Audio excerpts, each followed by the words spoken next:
ನಿಮಗ್ ಗೊತ್ತಾ December 25 Christmas day ಅಂತ ಯಾಕೆ ಆಚರಿಸ್ತೀವಿ ಅಂತ ಹೇಳ್ತೀನಿ ಕೇಳಿ.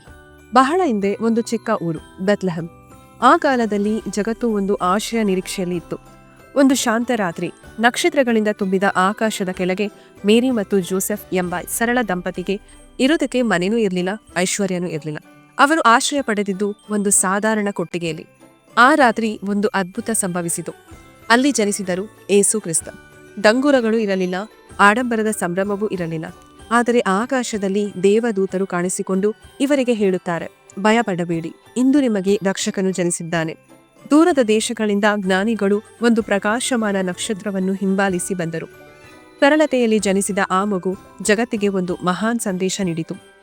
ಎಲ್ಲರನ್ನೂ ಪ್ರೀತಿಸಿ, ದ್ವೇಷ ಮಾಡಬೇಡಿ, ಒಬ್ಬರಿಗೊಬ್ಬರು ಕ್ಷಮಿಸಿ, ಎಲ್ಲರ ಮೇಲೂ ಕರುಣೆ ಇರಲಿ.